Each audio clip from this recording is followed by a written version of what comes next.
Okay, we'll start now. Yesterday we have revised the topics like material, difference between material and object. Okay, a material can be used to make different objects, like steel can be used to make utensils, cars, buildings, etc. Plastic can be used to make cups, chair, and other articles. Okay. Secondly, an object can be made up of different materials. Okay.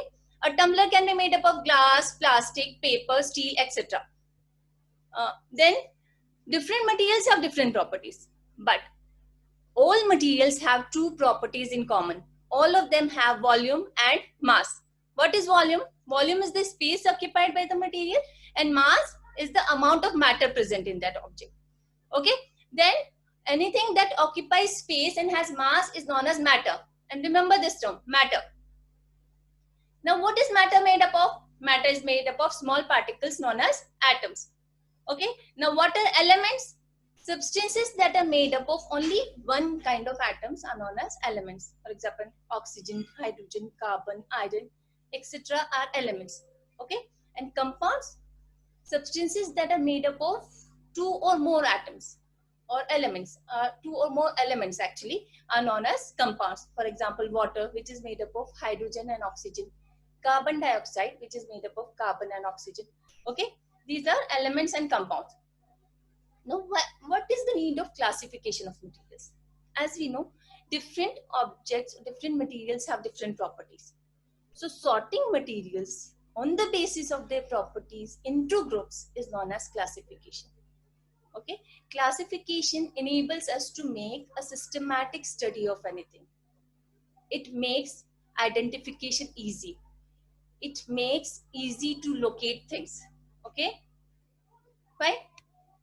Now, what are the different criteria we have learned about for classification of materials? They were occurrence, appearance, state, texture, solubility, hardness, density, and transparency. Okay, we will deep dive into these all criteria. Okay, but before going deep into it, just to warm you up, I have a short interesting video for you. Okay, first we'll have a look at that.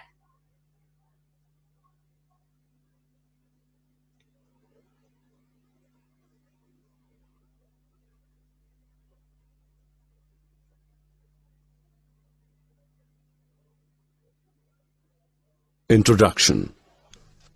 You are in a department store with your parents. Your mother wants to pick up grocery. Your father wants to look at some paintings. You want some music DVDs for yourself. The three of you head in three different directions in the department store. Why?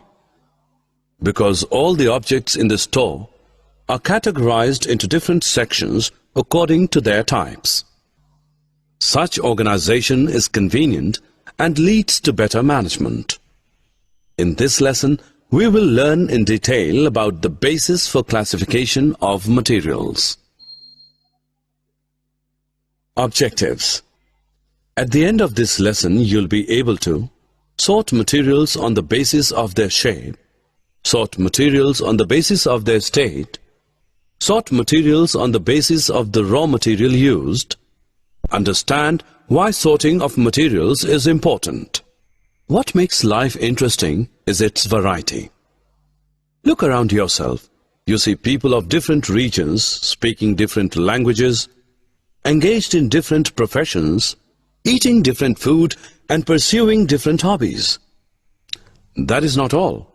There is variety in all the goods that we use in our lives. Clothes that we wear are of different colors such as red, green, yellow, blue, etc. The containers we use for storage vary in shapes. They are conical, cylindrical, cuboidal, etc. The sofa sets and dining tables we use in our homes are made of wood or plastic. Based on our observation, we conclude that all objects have different shapes, color, and properties. All objects are made of one or more materials. Clothes are designed from cotton, linen, jute, nylon, etc. We use glass, stainless steel or plastic crockery in our homes. Furniture is made of wood, plastic, or even iron and stone. Leather, plastic, resin or jute is used to make bags, shoes and jackets. Vehicles such as scooters, cars, buses are made of steel. Therefore, we may say that objects around us are made up of a large variety of materials. A box is a cube or a cuboid, whereas a ball is a sphere. A laundry bag is cylindrical in shape, whereas a washing machine is cuboidal. Thus, we can say that we can classify objects on the basis of their shapes as well. Circular or spherical objects form one group, while cubical, cuboidal, square, and rectangular objects form another group. Such a classification allows us to study and analyze the properties of different shapes. The first object you use as soon as you wake up is your toothbrush. Have you ever wondered what is it made up of? It is made up of plastic. The plate you have your breakfast in is made of melamine or stainless steel. The cupboard you keep your books or clothes in is made of iron or wood. The books that you read are made of paper. The shoes you wear are made of leather, canvas or resin. Thus, all the objects that we use in our day-to-day life can be classified on the basis of the raw materials used in making them. The water you drink to quench your thirst is liquid, whereas the food you eat is solid. The chilled juice you relish in summers is liquid, whereas the glass container you have it from is solid. The steaming hot milk you enjoy in winters is liquid, whereas the steam coming out of the milk is a gas. Thus, it is clear that all the objects that we see around us or use in our daily life can be classified into one of the three categories: solid, liquid, and gas. We have been looking at the different bases for classifying objects, that is, materials. Have you wondered why such classification is important? In our everyday life, we come across many materials. Sorting materials into groups plays an important role in our daily life because it is easy to locate similar objects by placing them together. Sorting materials into groups also facilitates study of their properties and allows us to observe patterns in their behavior. Summary. Let us summarize what we have learned. Objects around us are of different shapes, color, and state. Objects are made of different materials. Objects can be classified on the basis of their shapes and color. They can be classified on the basis of the state of their matter. Yet another basis for classification is the raw material used to create objects. Sorting objects allows us to locate them easily. Sorting objects also allows us to study their properties.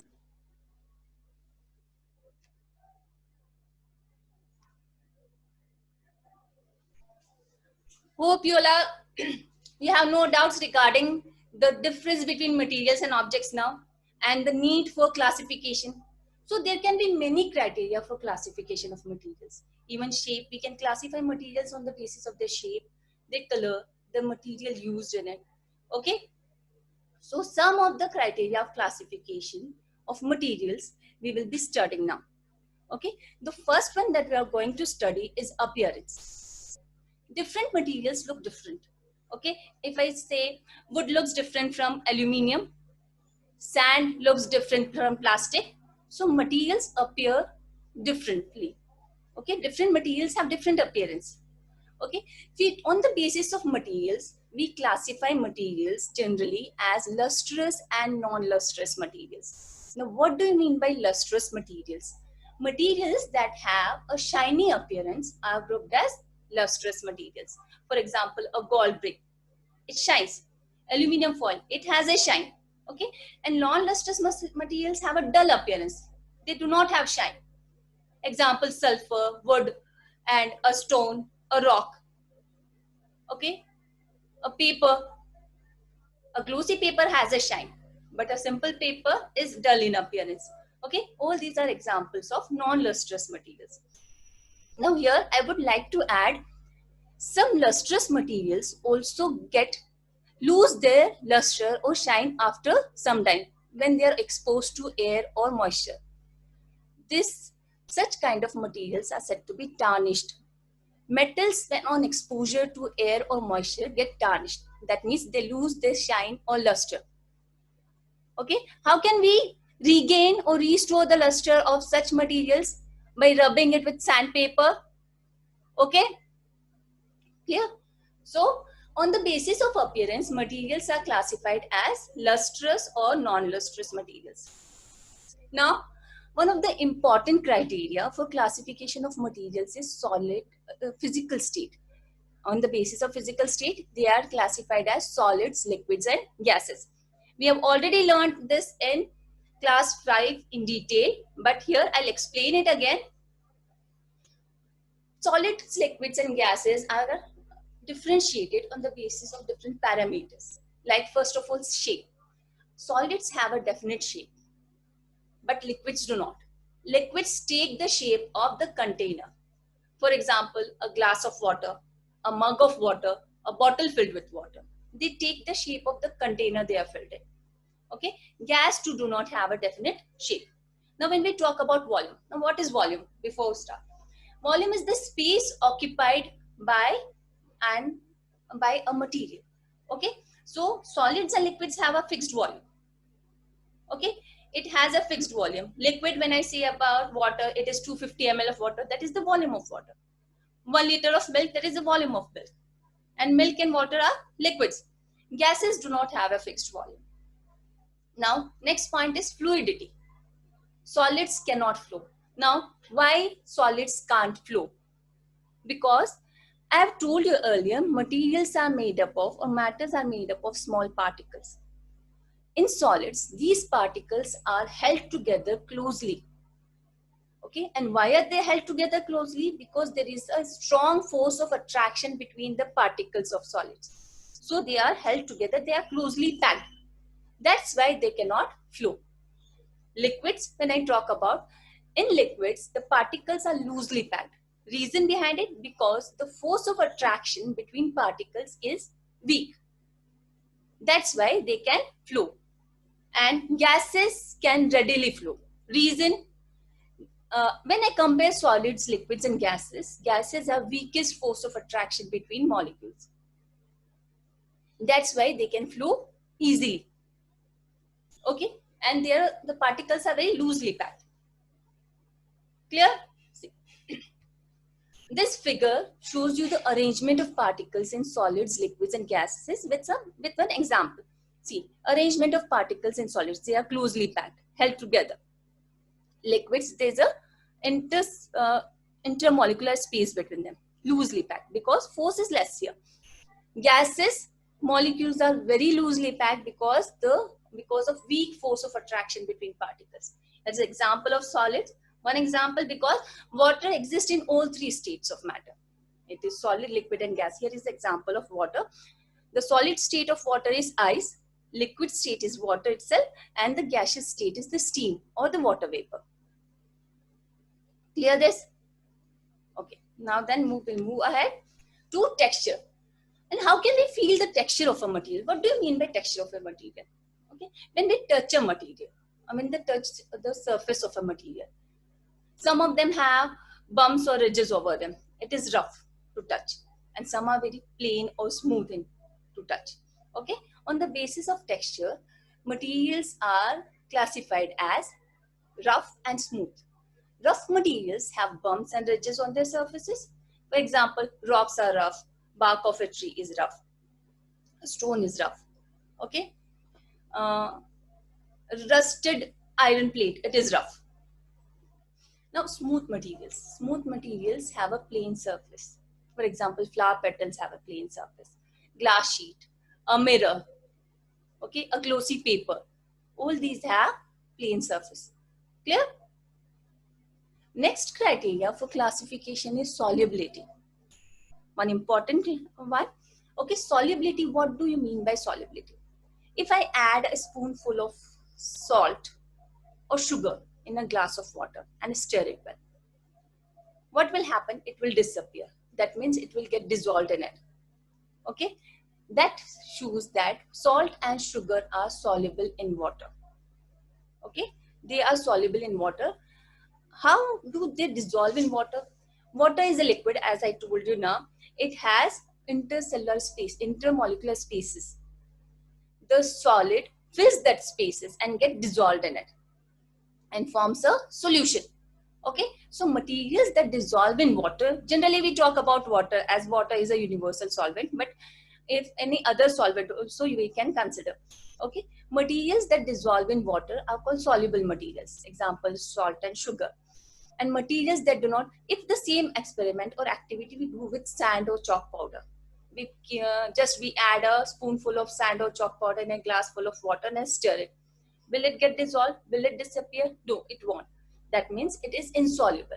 Example, sand and chalk powder. Now, when we talk about liquids, liquids that mix with each other. For example, glycerin and water, milk and water, they mix with each other. So such liquids are known as miscible liquids. And liquids that do not mix with each other are known as immiscible liquids. They will not mix with each other, they will form layers. And such liquids are known as, for example, oil and water, kerosene and water, acetone and diesel. All these are immiscible liquids. They do not mix with each other.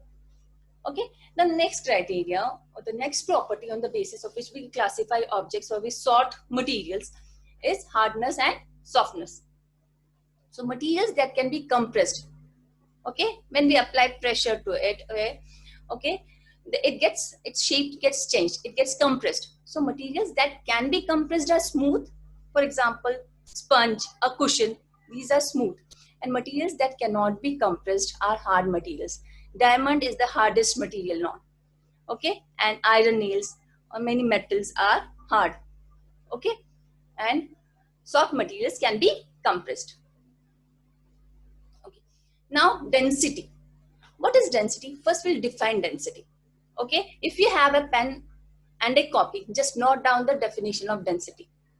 Mass per unit volume of a substance. Okay, if 1 ml or 1 cc of a substance, what is the mass of that particular volume of that substance is known as its density. Okay, and what is mass? Amount of matter present in an object is mass, and volume is the space occupied. So mass per unit volume of a substance is known as its density. So denser materials, in simple words, I will say denser materials are heavy. Okay, fine. If we compare two materials, so for example, if I compare water, if I take a tub filled with water and put a coin, metal coin in that, will it sink or float? It will sink. It will go at the bottom of the tub. Reason? Because it is denser than water. So materials that are denser will sink in water, while materials that are less dense than water will float on the surface of the water. For example, dry leaf, a wooden cork, a plastic ball, all these are lighter. That means they are less dense and they will float on water. Clear? Now sink, coin, a metal key, stones, pebbles, etc. they will sink in water because they are denser. Okay. Next property on the basis of we classify objects is transparency. Transparency in materials behave differently towards light. Okay, we classify materials on the basis of their behavior towards light.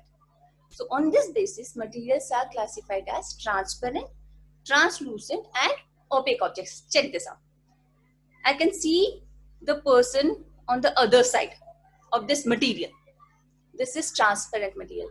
Why I can see the person on the other side? Because it allows light to pass through it. So transparent materials allow light to pass through them completely, and that's why we can see through them.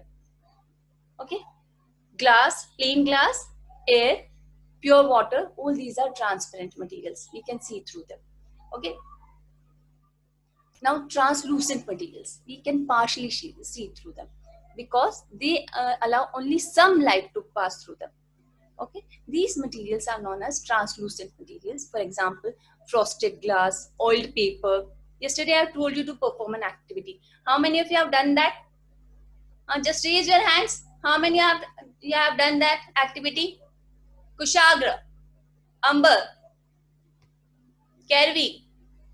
Have you done that activity? I have told you to rub a peanut on a piece of paper and check its behavior towards light.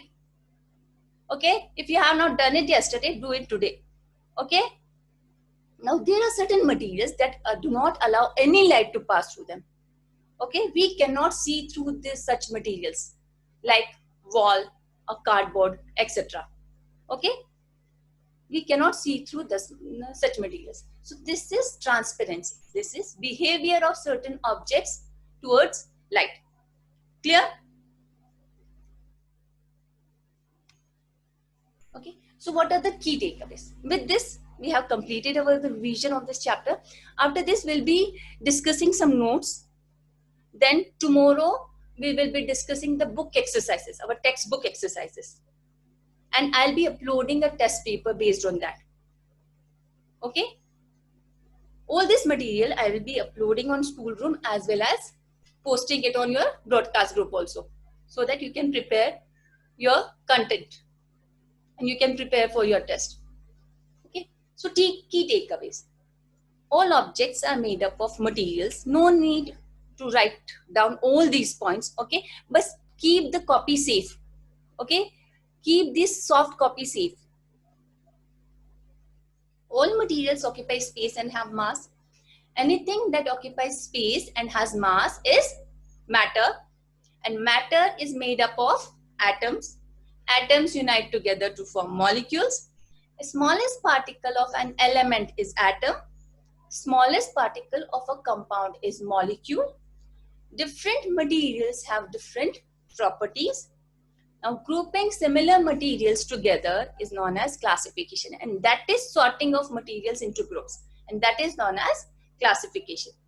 Okay, and materials are sorted on the basis of their appearance. To name a few, they can be sorted on the basis of their size, shape, color, materials used, etc.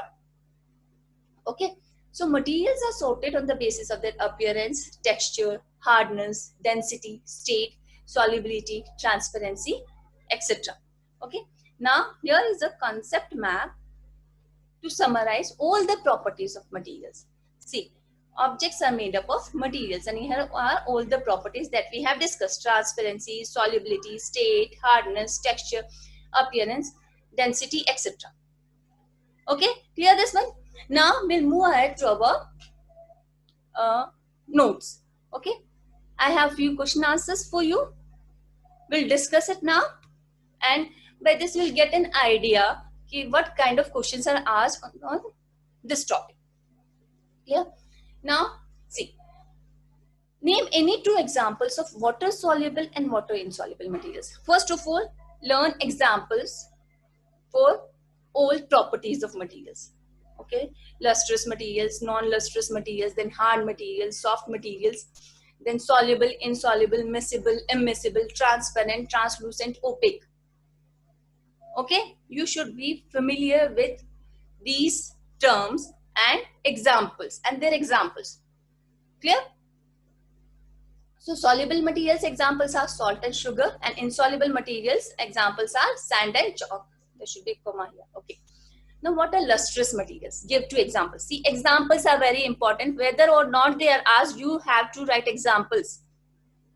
If you are asked, define lustrous materials, if it is not asked, even not asked, but mention some examples there. Okay. The materials which have shining surface are known as lustrous material.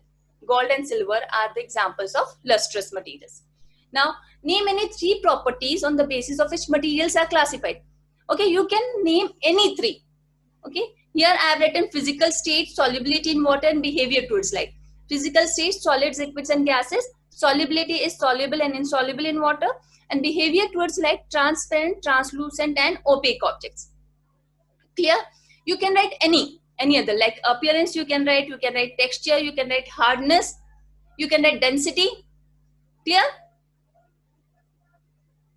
Now, why do metal objects lose their luster after a while? We have discussed it now. Okay, just before a while. Metal objects lose their luster after some time due to reaction with oxygen and other gases present in the air. When they are exposed to air or moisture. Okay, when they are exposed to air or moisture, they react with them and form their oxides. Okay, these oxides change the color of the metal surface. For example, copper gets tarnished. It becomes greenish when exposed to moisture. Then when I talk about iron, it gets corroded when exposed to moisture and air. Okay, in this way they lose their luster. Okay, and there are several methods to prevent this corrosion and tarnishing. Now, how are transparent objects different from opaque objects? How are they different from opaque objects? Those objects through which other object on the other side can be seen but not very clearly are called translucent. I think there is a printing, it should be translucent here. Okay, it should be translucent here. I'll just change it right now. No, it is not editable. Fine. Okay, no issues. It should be translucent here. Objects through which we can see the objects on the other side, not very clearly, they are translucent objects. Okay. Butter paper is a translucent object. Thick sheet of plastic of some color is a translucent object. If I take this question as a correct question, then what would be the answer? Objects through which light can pass are transparent objects. That means through which we can see the objects on the other side, through which we can see through. Okay, these are transparent objects. And what are opaque objects? And transparent objects examples should be air, water, etc. On the other hand, those objects through which light cannot pass are called opaque objects. Woods, bricks, etc. are opaque objects. Clear? We cannot see through them. Remember this. 2 points you have to remember. Light cannot pass through them and we cannot see through them. We cannot see through them because light cannot pass through them. Okay? In translucent, some light can pass through them, so we can just see partially or not so clearly the objects on the other side. Okay, when I talk about transparent, we can see clearly the objects on the other side because light can pass completely through it. Okay, now how can materials be classified on the basis of physical state? How can they get classified on the basis of physical state? They can be classified as solids, liquids and gas. You can add a property and you should answer according to the marks. Okay, if it is a one mark question, just write materials are classified into 3 groups on the basis of physical state as solids, liquid and gases. 2 marks, just write one line, one property and 1 or 2 examples of each. Okay, they have, see here, examples are not asked even, but you have to mention examples. Suvir, sit properly. Okay, liquids, they have a definite volume but do not have a definite shape. You can write any other property also, like solids cannot flow, liquids can flow, gases can flow. Okay, they do not have a definite shape and volume, for example, air. Next, what are soft and hard materials? The materials which can be compressed or scratched easily are soft materials. Okay, Ashish, clear? Pratham, clear? Are you all getting my points? Okay. So some other materials which are difficult to compress are hard. Cotton and sponge are soft, iron and coal are hard materials. Now, on what basis materials are grouped together? See, materials can be grouped together on the basis of similarities or difference. Different materials in different groups, okay, and properties. Now, classifying materials on the basis of properties make the study easier. Okay, it can be located easily if grouped in a particular manner. This answer you should know. What are the advantages of classification? Okay, classification enables us to make a systematic study of materials. It helps in the identification, easy identification. It makes study of materials, properties of materials easier. It makes easy to locate things. Okay, these are the advantages of classification. Now, here are two questions for you. These questions you will solve yourself. Select 7 things from the word box which are opaque. Okay, here is the grid, here is the word box. You have to just find out 7 opaque things yourself. Clear?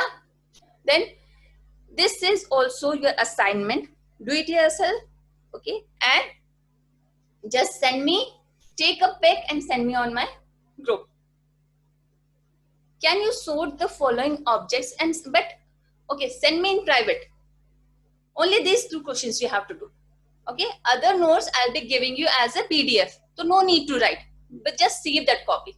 Okay, can you sort the following objects into different groups? Give reasons. I'll just read out the question for you. You have to answer, not now.